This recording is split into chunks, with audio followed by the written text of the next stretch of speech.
I'm a paramedic who survived the first 12 hours of the alien invasion, and this is my story. Before I begin, make sure to like, subscribe, and let me know where you're watching from. It was 5:46 a.m. when it happened. I remember checking my watch as I finished restocking the ambulance at the end of my overnight shift at Central Emergency Services in Chicago. Just 14 more minutes, and I'd be heading home to my empty apartment for some much-needed sleep. That's all I was thinking about. Sleep. Isn't that funny? How the most mundane concerns occupy your mind right before everything changes.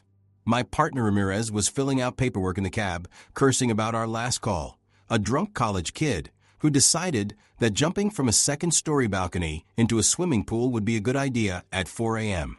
The kid had missed the pool. Compound fracture of the tibia, possible spinal trauma. But at least he'd live to do something equally stupid another day. "Jackson, you finished with those supplies yet?" Ramirez called out, impatience clear in his voice.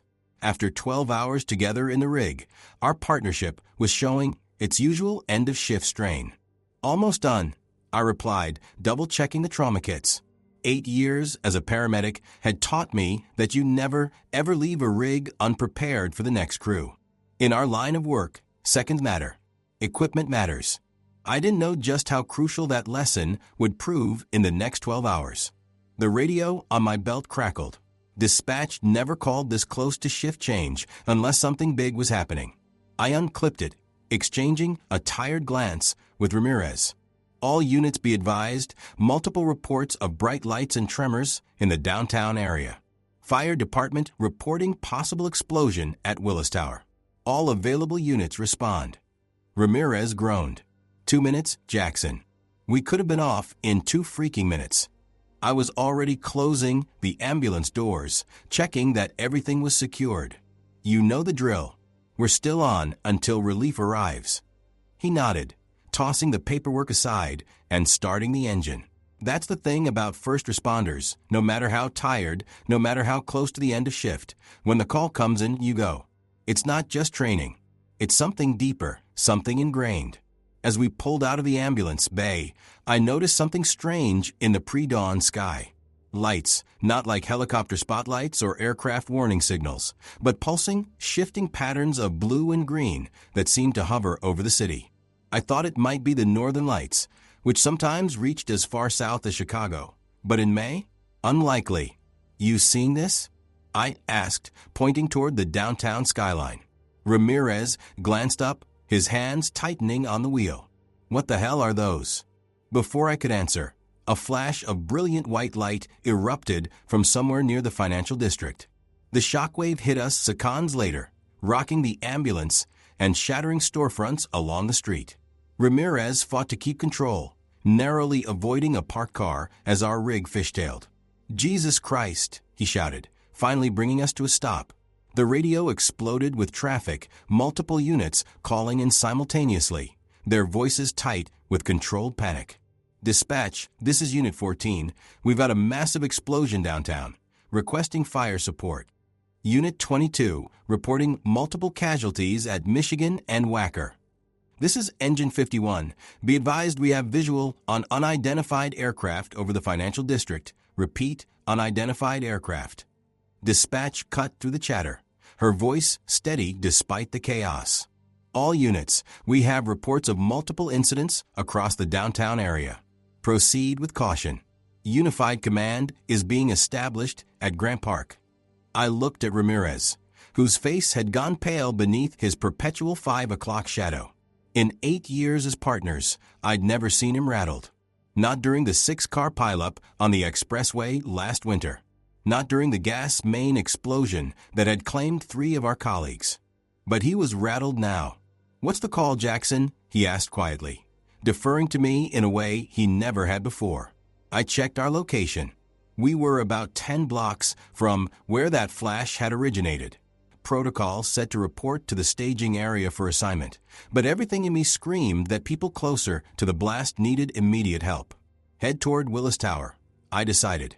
"We can treat casualties on scene and transport critical to Northwestern Memorial." Ramirez nodded, putting the rig in gear. As we got closer to downtown, the sky grew stranger, those pulsing lights seeming to descend, taking more definite shapes. Not planes, not helicopters, something else entirely. The first casualty we encountered was a woman in a business suit, stumbling down the middle of the street, blood streaming from a gash on her forehead. Ramirez pulled alongside her, and I jumped out, medical bag in hand. "Ma'am, I'm a paramedic. Let me help you," I called, approaching cautiously. In my experience, people in shock can be unpredictable. She turned toward me, her eyes wide and unfocused. They're not human," she whispered, grabbing my arm with surprising strength. I saw them. When the floor collapsed, they came through the windows. I gently guided her to the ambulance, attributing her words to concussion or psychological trauma. "Can you tell me your name? Do you know what day it is?" "Emily," she managed. "Emily Chun. It's Tuesday, May 17th. Her gaze darted past me toward the sky. "They're coming back." I turned to follow her gaze and felt my stomach drop. One of those lights was descending rapidly, taking shape as it approached. It was like nothing I'd ever seen, a craft of some kind, but with an organic quality to its design, almost like a massive insect carapace, glowing with internal light. It hovered about 2 blocks away, directly over what I now realized was a partially collapsed office building. "Ramirez," I called, my mouth suddenly dry. "We need to get this patient in the rig. Now." He was already staring at the craft, jaw slack. "What the hell is that thing?" "I don't know, but we're not sticking around to find out." I helped Emily into the ambulance, climbing in after her to begin treatment. "Get us to Northwestern." Ramirez snapped back to attention, jumping into the driver's seat. As he pulled away from the curb, I saw something emerging from the underside of the craft, like a beam of light, but somehow solid, extending down toward the collapsed building. "Keep driving," I urged, focusing on my patient. Emily had a laceration requiring stitches, probable concussion, and was exhibiting signs of shock. Standard protocols felt absurdly normal, given what was happening outside. "Jackson," Ramirez's voice was tight. "Radio's dead. Cell network too." I pulled out my phone to confirm. No signal. The implications sent a chill through me. Whatever was happening had knocked out communications. We were flying blind. The route to Northwestern Memorial took us past more devastation. More of those craft had appeared, hovering over different parts of the city. Beams of light, sometimes blue, sometimes a sickly green, lanced down from them, cutting through buildings with terrifying precision. People ran through the streets, some injured, others just desperate to escape. We were 3 blocks from the hospital when we saw them. At first, I thought they were people in some kind of hazmat gear. They moved with deliberate purpose down the street, their forms humanoid but wrong somehow, too tall, too fluid in their movements. Each carried what could only be a weapon, sleek and organic-looking like the craft themselves. "Don't stop," I told Ramirez. But the words died in my throat as one of the figures turned toward our approaching ambulance. Where a face should have been, there was only a smooth, reflective surface that rippled with colors like oil on water. Emily screamed from the gurney. "That's them. That's what I saw." The figure raised its weapon. Ramirez swerved hard, taking us down a side street just as something sizzled past the ambulance, leaving a smoking hole in a building where we had been seconds before. "They're shooting at an ambulance," Ramirez shouted, his voice cracking with disbelief. "We're clearly marked as emergency medical." The terrible truth dawned on me then. They don't care. They don't recognize the symbol, or they don't care what it means. We zigzagged through backstreets, Ramirez driving with the desperate skill that comes from years of navigating Chicago traffic at high speeds. I kept Emily stable, though her terror wasn't helping her condition. "What are they?" she kept asking. "What do they want?" I had no answers, only questions and a growing certainty that what we were experiencing wasn't a terrorist attack or some kind of military exercise gone wrong. This was something else entirely, something that shouldn't be possible. Northwestern Memorial came into view, but it wasn't the safe haven we'd hoped for. One of the craft hovered directly over the emergency department, that same beam cutting down through the roof. Smoke poured from the upper floors, and medical staff were evacuating patients into the parking lot. We can't go there, I realized. The hospital's been hit. Ramirez nodded grimly, already changing course. Mercy Hospital is 6 miles south. We can try there. Emily had fallen silent on the gurney, her eyes tracking something through the ambulance's rear windows. "There's more of them," she whispered. "Behind us." I looked back and saw 3 of the figures pursuing us, moving with that unsettling fluidity, faster than humans could run. One of them raised its weapon again. Evasive. I shouted to Ramirez, who didn't need the warning. He veered sharply down another street just as energy beams cut through the air where we'd been. "We can't outrun them in city traffic," Ramirez said, his knuckles white on the steering wheel. "We need to find somewhere to hole up until we figure out what's happening." He was right. The ambulance was too conspicuous, too slow in the increasingly debris-filled streets. I scanned our surroundings, looking for somewhere defensible. There, I pointed to a parking garage about half a block ahead. Underground level. Concrete structure might block whatever scanning technology they're using to track us. Ramirez nodded, accelerating toward the entrance. The barrier arm was down, but he didn't slow, crashing straight through it and descending the ramp to the lowest level. The ambulance's headlights cut through the dimness, revealing a mostly empty garage, just a few cars scattered across the concrete expanse. He parked behind a concrete support pillar, killing the engine and lights. The sudden silence was oppressive, broken only by our breathing and Emily's occasional whimper. "What now?" Ramirez asked, turning to me. In the dim emergency lighting of the ambulance, his face looked haggard, the usual confidence replaced by uncertainty. I ran through our options, which were pitifully few.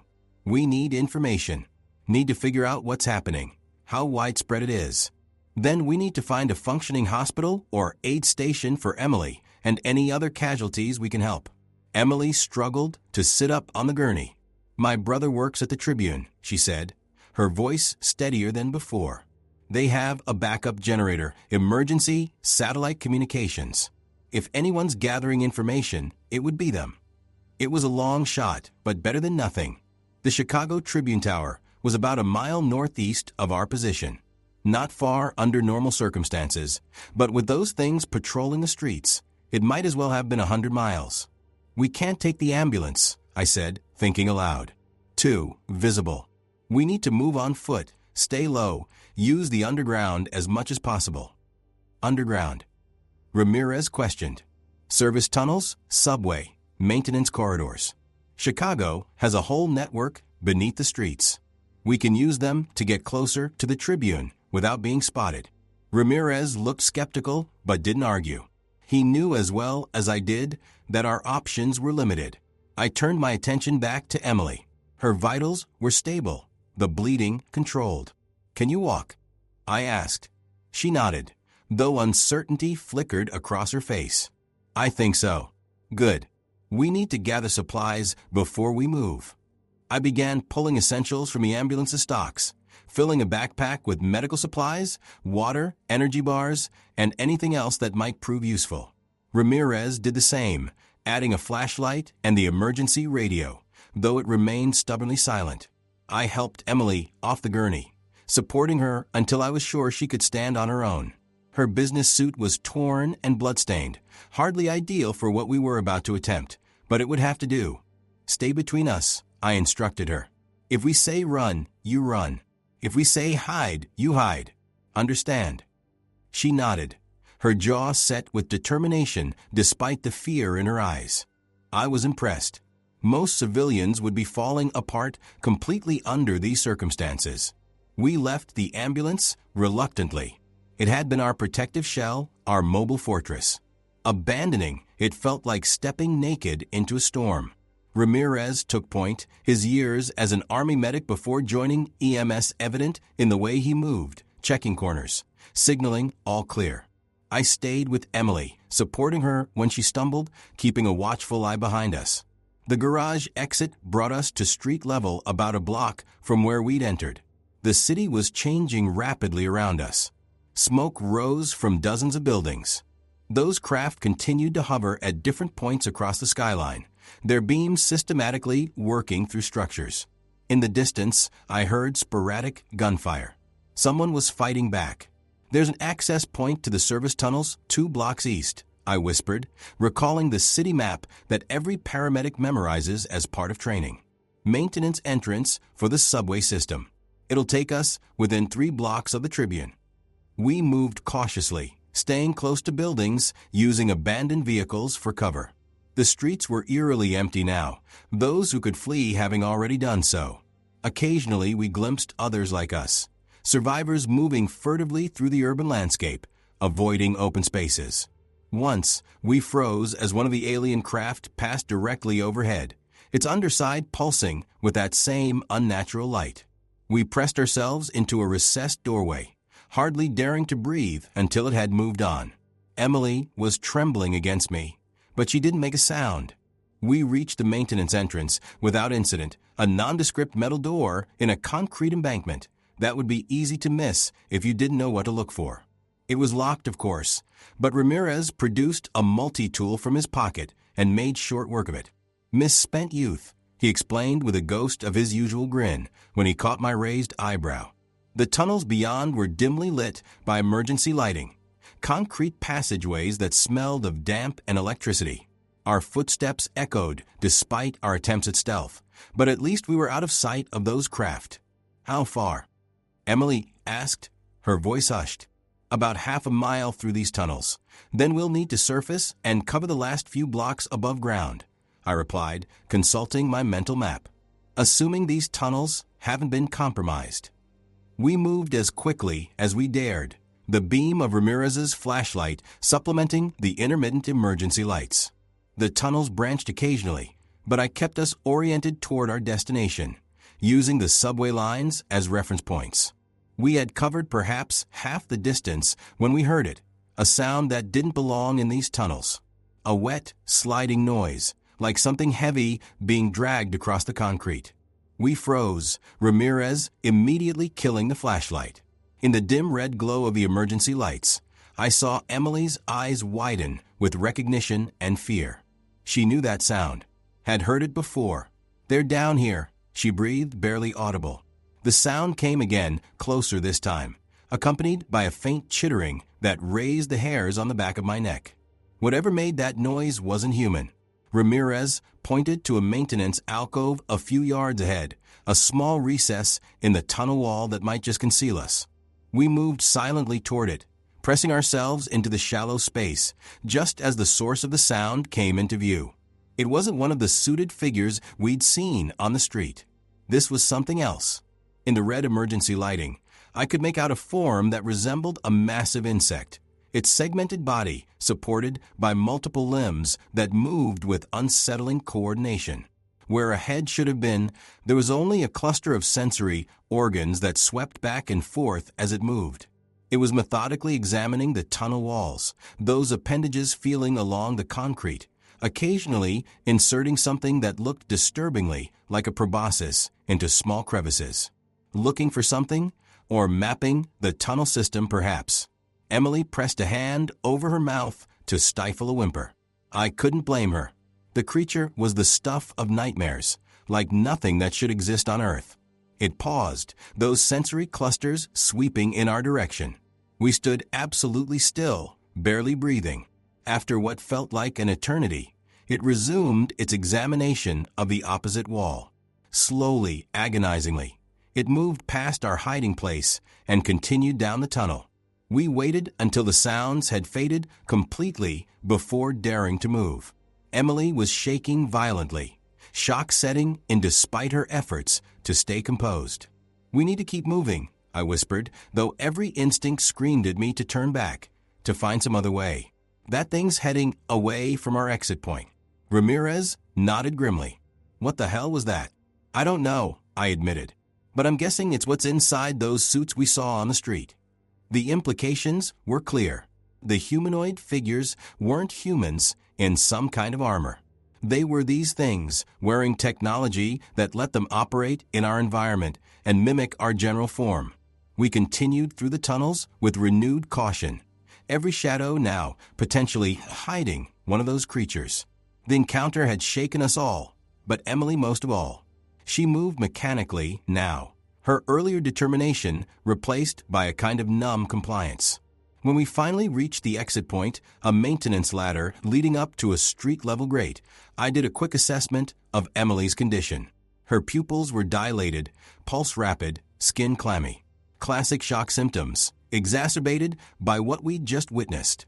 "Emily," I said, keeping my voice gentle but firm, "I need you to focus. We're almost at the Tribune. Just a few more blocks. Can you make it?" She stared at me for a moment, then nodded jerkily. "I have to," she said simply. I gave her a small dose of glucose from our supplies, hoping the sugar would help combat the shock.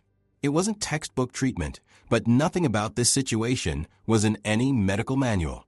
Ramirez climbed the ladder first, easing the grate up just enough to survey the street above. After a tense moment, he signaled all clear, and we followed him up into what had become an alien world. The Chicago skyline, so familiar and unchanging in my 8 years with the department, was transformed. Several major buildings were partially collapsed, others burning steadily. The alien craft continued their systematic work, though they seemed to be concentrating on a different area of the city now, giving us a temporary reprieve. The Tribune Tower stood about 2 blocks away, remarkably intact compared to the surrounding structures. Smoke rose from one of the upper floors, but the building itself appeared stable. "Stay low, move fast," Ramirez instructed, taking point again. We sprinted from cover to cover, using abandoned cars, building entrances, anything that would conceal us from aerial observation. We were half a block from the Tribune when disaster struck. Emily, exhausted and still suffering from her injuries, stumbled and fell, crying out involuntarily as she hit the pavement. The sound wasn't loud, but in the eerie silence of the abandoned street, it seemed to echo forever. Almost immediately, I heard that now familiar chittering from somewhere nearby. One of those things had heard us. "Run," Ramirez hissed, helping Emily to her feet. "Straight to the Tribune. Don't stop." We abandoned stealth for speed, sprinting the remaining distance to the Tribune's main entrance. The glass doors were shattered, the lobby beyond dark. As we rushed inside, I glanced back and saw one of the suited figures emerge from an alleyway across the street, its featureless face turning in our direction. "Hide." I pulled Emily behind the reception desk just as energy beams sizzled through the doorway, leaving smoking holes in the marble wall behind us. Ramirez had taken cover behind a pillar, his face grim in the dim light. "It's coming in," he warned. I looked around desperately for anything we could use as a weapon. The reception desk offered nothing but paperwork and computer equipment. Emily huddled beside me, her breath coming in ragged gasps. The suited figure entered the lobby, that strange, fluid movement instantly recognizable. It paused, the reflective surface where its face should be swiveling slowly as it scanned the room. Its weapon remained ready, pointed in the general direction of our hiding place. It chittered again, a sound that emerged not from its featureless head, but from somewhere in its chest cavity. A moment later, the figure moved deeper into the lobby, passing within yards of Ramirez's position. I caught his eye across the room, saw the determination there. I knew what he was planning and shook my head frantically. No, too dangerous. He ignored me. As the alien passed his pillar, Ramirez launched himself at it, tackling it with the full force of his body. The creature went down, its weapon skittering across the marble floor. For a moment, they grappled, the alien's suit rippling and reforming as it fought. "Run," Ramirez shouted at us. "Get upstairs." I hesitated only a second before pulling Emily from behind the desk. We sprinted for the stairwell, the sounds of the struggle fading behind us. I tried not to think about what would happen to Ramirez, tried to focus only on the immediate task of getting Emily to safety. The stairwell was emergency lit like the tunnels, casting everything in that same eerie red glow. We climbed as quickly as Emily's condition would allow, heading for the newsroom on the 4th floor. Each flight felt like a mountain, my legs burning, lungs working overtime. Emily was flagging badly, but she kept going, driven by the same desperate need to survive that pushed me forward. We reached the fourth floor and burst through the stairwell door into the Tribune's main newsroom. Unlike the lobby, this space wasn't deserted. About 20 people sat at workstations or huddled in small groups, their faces turning toward us as we entered. Monitors displayed various camera feeds, some showing live footage of the devastation outside. Emily? A man rose from one of the workstations, disbelief and relief washing over his face. Oh my God, Emily. David. Emily stumbled forward into her brother's arms, the last of her reserves giving out as she reached safety. I stood awkwardly by the door, my paramedic instincts warring with the knowledge that Ramirez was still downstairs, possibly fighting for his life against something inhuman. You brought her here, Emily's brother approached me, gratitude evident in his expression. Thank you. My partner, I said, turning back toward the stairwell. He's still downstairs. He distracted one of those things so we could escape. Understanding dawned on David's face. Security, he called to a woman near the elevator bank. We've got a situation in the lobby. The woman nodded, speaking rapidly into a radio. A moment later, 4 men with improvised weapons, fire axes, and what looked like a shotgun, headed for the elevators. We've encountered 5 of them so far, David explained, noting my surprise at the organized response. They seem to be targeting infrastructure and communications, but they come for individuals too, especially if they detect technology. What are they? I asked, the question that had been burning in my mind since that first craft appeared. David gestured to the monitors. We're not sure, but they're hitting cities worldwide. New York, London, Tokyo, Moscow, all reporting the same thing. These craft appear, deploy ground forces, and begin systematically dismantling technology and infrastructure. He paused, his expression grim. And collecting humans. We've seen them loading people into those craft.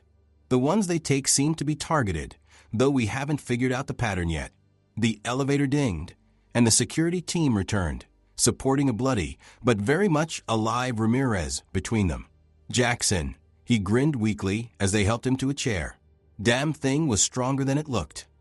I rushed to his side, medical training taking over as I assessed his injuries. Lacerations to the face and arms, possible broken ribs, but nothing immediately life-threatening. I began treating him with supplies from my bag, relief making my hands almost tremble. How did you get away? I asked, cleaning a particularly nasty cut on his forehead. Shot it, he replied simply. Found its weapon on the floor, figured out which end was which, and pulled what looked like a trigger. He winced as I applied antiseptic. Thing exploded like a water balloon filled with green goop. I raised an eyebrow. You managed to turn an alien weapon against them? That's either incredibly brave or incredibly stupid. Bit of both, he admitted, his grin returning despite the pain. But I got a good look at what's inside those suits. Not pretty, Jackson. Not pretty at all. Over the next hour, as I treated Ramirez and checked on Emily, who was resting on a makeshift cot, I learned more about the situation from David and the Tribune staff. The attack had begun simultaneously across the globe at approximately 5:30 a.m. Central Time. All major forms of communication had been disrupted in the first minutes, creating confusion and panic. The aliens, if that's what they were, seemed to be focusing on major cities, systematically targeting power stations, water treatment facilities, cell towers, and other infrastructure. But they were also collecting humans, apparently selectively. From the footage the Tribune had gathered, the aliens seemed particularly interested in people with certain types of technology, especially medical implants or devices. That's why they took people from the hospital, I realized, thinking of the beam that had cut into Northwestern Memorial. Pacemakers, insulin pumps, prosthetics with electronic components. Makes sense, David nodded. They seem to be cataloging our technology, maybe our biology too. The question is why? The implications were chilling. This wasn't just an attack, it was a harvest. A methodical collection of information and subjects. For what purpose, we could only guess, but none of the possibilities were comforting.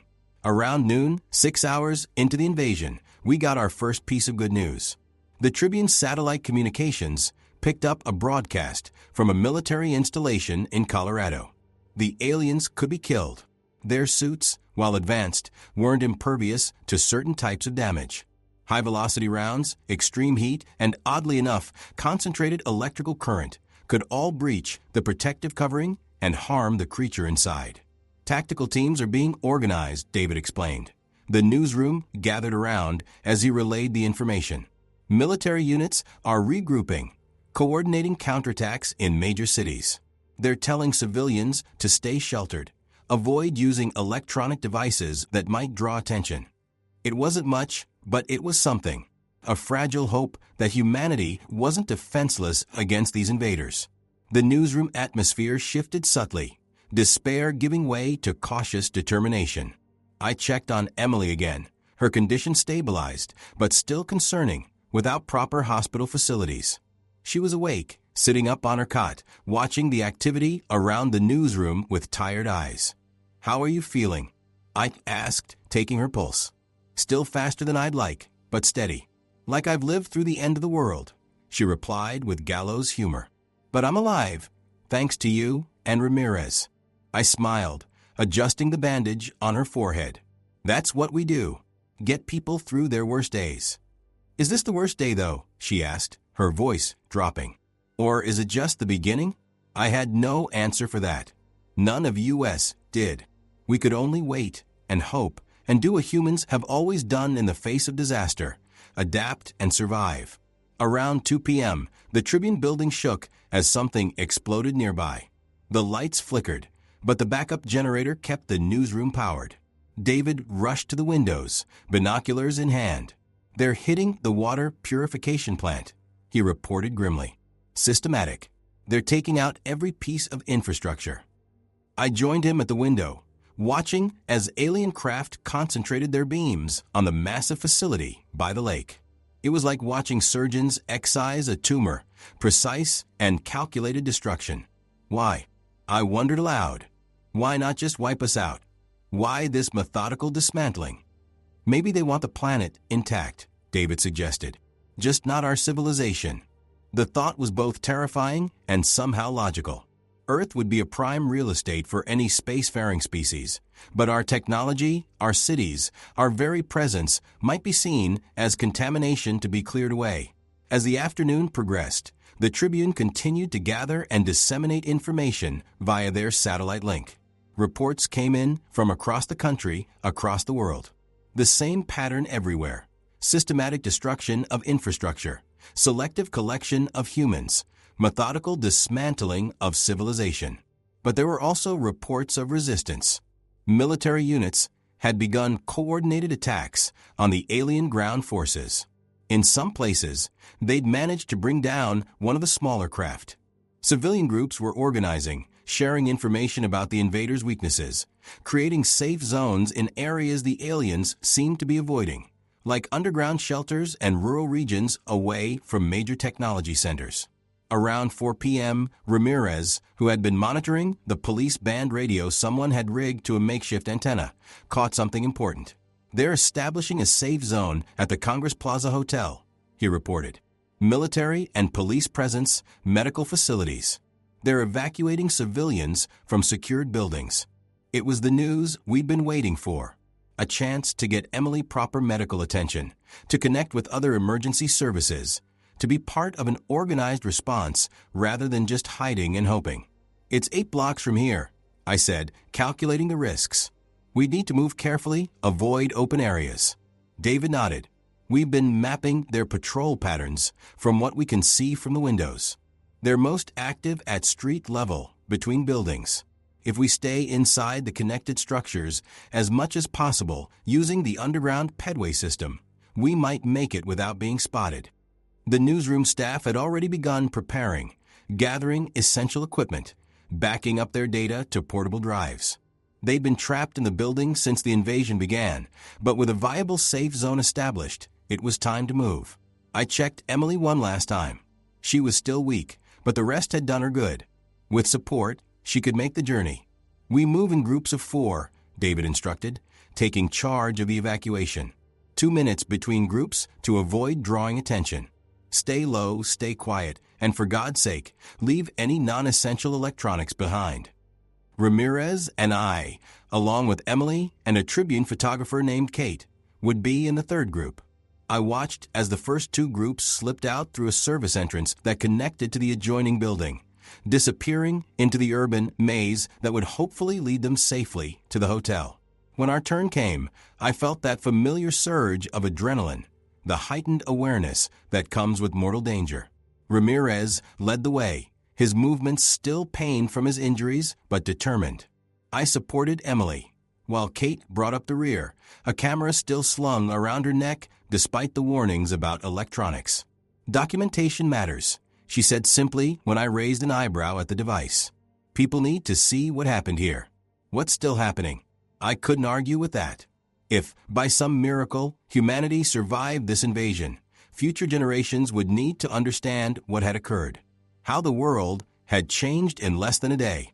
We moved through the connected buildings of the downtown area, using service corridors, maintenance passages, and at one point, a luxury department store now emptied of everything but mannequins and scattered merchandise. Each transition between buildings was a moment of held breath, a dash across exposed areas where those craft might spot us from above. We were about halfway to the hotel when we encountered our first alien patrol. Two of the suited figures moving methodically through an office lobby we needed to cross. We froze behind a decorative pillar, watching as they examined computer equipment, occasionally extracting components with precise, almost surgical movements. Ramirez caught my eye, signaling toward a stairwell behind us. We could go down, try to find another route through the building's lower levels. I nodded, and we began to retreat silently. Kate stumbled, her camera banging against the wall with a sound that seemed deafening in the quiet lobby. Both alien figures turned immediately, their faceless heads swiveling toward our position with mechanical precision. "Run," Ramirez shouted, abandoning stealth for speed. We sprinted for the stairwell, energy beams sizzling past us, striking the wall in bursts of superheated air. We reached the stairs and thundered down them, the aliens in pursuit. Their movements on the stairs were awkward, their forms not well adapted to the steep descent, giving us a momentary advantage. "Basement level," I gasped as we rounded another flight. "Pedway system connects to the next building."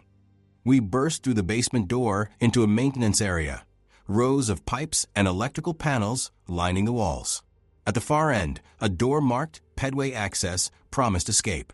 We were halfway across the room when one of the aliens emerged from the stairwell behind us. It raised its weapon, aiming directly at Emily's back. Without thinking, I pushed her aside, feeling searing pain as the energy beam grazed my shoulder. I stumbled but kept moving, adrenaline masking the worst of the pain. Ramirez grabbed a fire extinguisher from the wall and discharged it toward the alien, filling the narrow corridor with chemical fog. The creature paused, its sensors apparently confused by the dense cloud. It bought us the seconds we needed to reach the Pedway access door. Kate yanked it open, and we tumbled through, Ramirez slamming it shut behind us. Emily helped me to my feet, her eyes wide with concern as she noticed my injury. "You're hit," she gasped, looking at the scorched fabric of my uniform where the beam had connected. "Keep moving," I managed through gritted teeth. "I'll be fine." The Chicago Pedway system was designed to let pedestrians move between buildings during harsh winter weather, a network of underground walkways connecting much of the downtown area. Now it served as our lifeline, providing covered passage away from the aliens' patrol. We moved as quickly as my injury would allow, the pain growing more intense as the adrenaline began to fade. I could feel the burn extending deep into the muscle tissue, unlike any injury I'd treated in my career. "We need to look at that," Ramirez insisted when we paused at a junction to get our bearings. "Later," I replied, though I knew he was right. "Hotel first. They'll have medical supplies, proper treatment." Kate had been studying a Pedway map mounted on the wall. "We're here," she pointed. "Congress Plaza is about 4 blocks that way. We can stay underground almost the entire way." "Lead on," Ramirez nodded, taking over supporting me as my strength began to wane. The burn was sending waves of nauseating pain through my shoulder and down my arm. Whatever those weapons fired, it wasn't just heat energy. We continued through the pedway system, occasionally passing other survivors heading in the same direction. Small groups of shell-shocked civilians, some injured, all bearing the 1,000-yard stare of people whose world had just been shattered beyond recognition. A young mother carrying a toddler joined our group silently, falling into step beside Kate. The child's eyes were wide, watching everything with the eerie calm that sometimes comes over very young children in crisis. No tears, no questions, just watchful silence. I wasn't sure which was more heartbreaking. As we approached the final stretch to the hotel, the pedway opened into a larger underground plaza where multiple passages converged. Ahead, I could see military personnel checking people before allowing them into what must be the secure zone entrance. Almost there, Emily encouraged, seeing me falter. The pain had progressed from waves to a constant, burning presence that made each step an exercise in willpower. We were about 50 yards from the checkpoint when a tremendous crash came from behind us. Part of the ceiling collapsed, sending chunks of concrete and dust billowing through the plaza. People screamed, running toward the checkpoint in panic. Through the dust cloud, I saw them. Not the suited figures we'd encountered before, but the creatures themselves, unprotected. 3 of them scuttling across the debris with that same insectoid movement, multiple limbs working in coordinated precision. The military personnel at the checkpoint immediately opened fire, the sound deafening in the enclosed space. People caught between the soldiers and the aliens dropped to the ground or pressed themselves against walls, trying to become smaller targets. Cover. Ramirez pulled me behind a concrete pillar, Emily and Kate joining us. The toddler's mother crouched beside us, shielding her child with her body. The aliens moved with terrifying speed despite the gunfire, 2 of them falling, but the third reaching a civilian man before the soldiers could adjust their aim. I watched in horror as it latched onto him, those limbs encircling his body, the proboscis-like appendage extending toward his neck. A soldier with a shotgun finally got a clear shot, the blast literally disintegrating the creature into a spray of greenish fluid. The man collapsed, whether dead or unconscious, I couldn't tell from our position. "Clear," someone shouted, and military personnel moved forward, securing the area and checking the fallen civilians. Medical teams rushed in behind them, triaging the injured with practiced efficiency. We emerged from behind the pillar, identifying ourselves to the approaching soldiers. When they saw my paramedic uniform, they immediately directed us toward the medical area. The Congress Plaza Hotel had been transformed into a forward operating base with remarkable speed. The grand lobby now housed a tactical operations center, military and emergency personnel coordinating from improvised workstations. The ballrooms had become massive treatment areas, rows of cots filled with the injured. Civilian doctors and nurses worked alongside military medics, doing what they could with limited supplies and equipment. A harried-looking doctor examined my shoulder, her movements quick but thorough. "Alien weapon burn," she noted, as if this was now a standard diagnosis. "We're seeing a lot of these. The energy seems to continue damaging tissue after initial contact." She cleaned the area and applied a specialized dressing I didn't recognize. "Military developed these for laser injuries," she explained, noticing my questioning look. "They seem to work reasonably well on these burns, too." As she worked, I looked around the makeshift hospital, professional assessment mixing with personal concern. "How bad is it?" I asked quietly. The doctor's eyes met mine, colleague to colleague. "Bad. We're seeing injuries we have no protocol for. The burns, yes, but also some kind of neurological damage in people who've had prolonged exposure to those beams. And the people they took." She trailed off. "Took. Some have been recovered by military teams. There." She hesitated, changed somehow.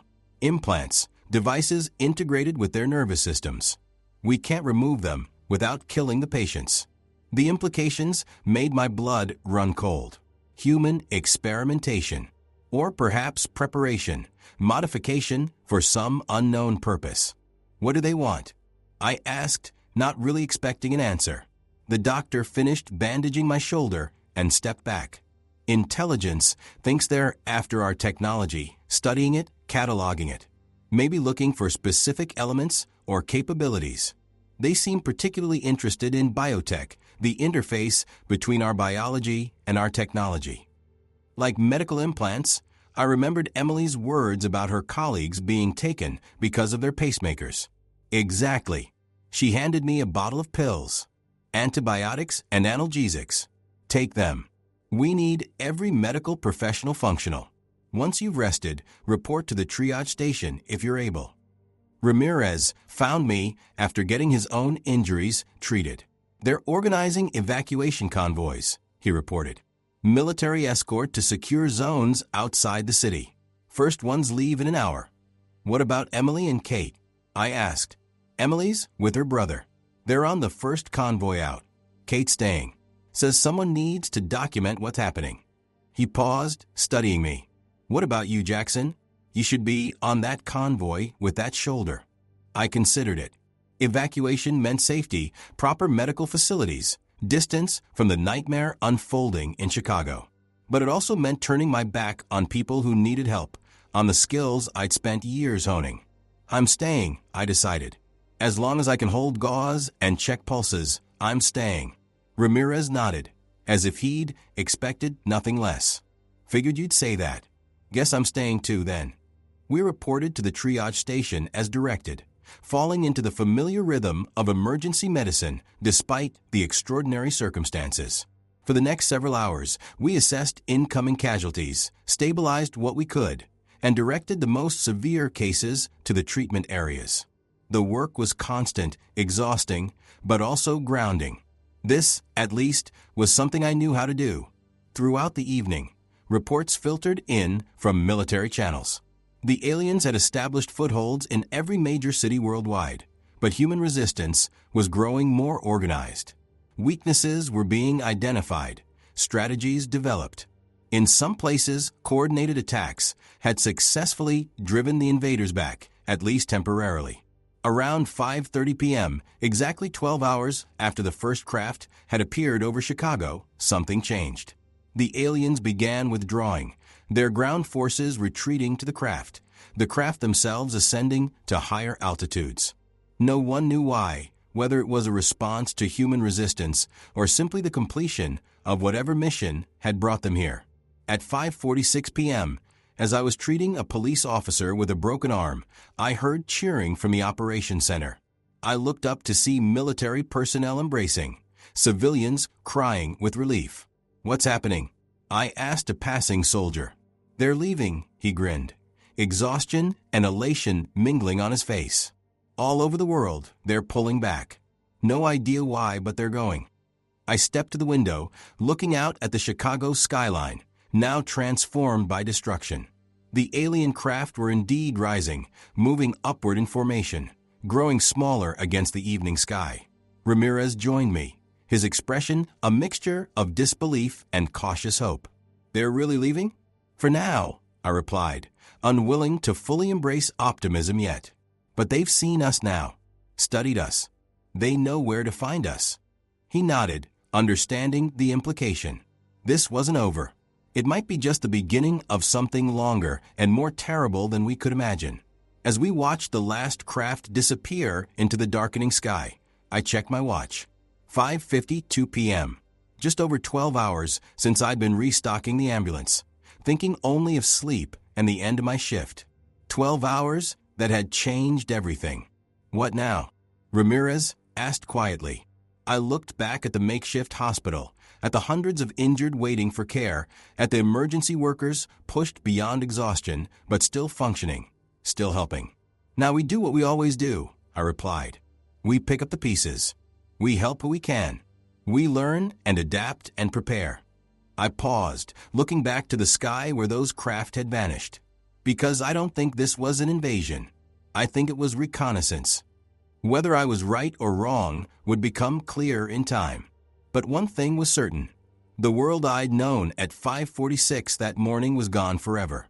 In its place was something new and frightening, but also something that had revealed the core of what makes us human. our resilience, our adaptability, our unwillingness to surrender even in the face of the unimaginable. I am a paramedic, and I survived the first 12 hours of the alien invasion. But the real work, the real test of survival, was just beginning.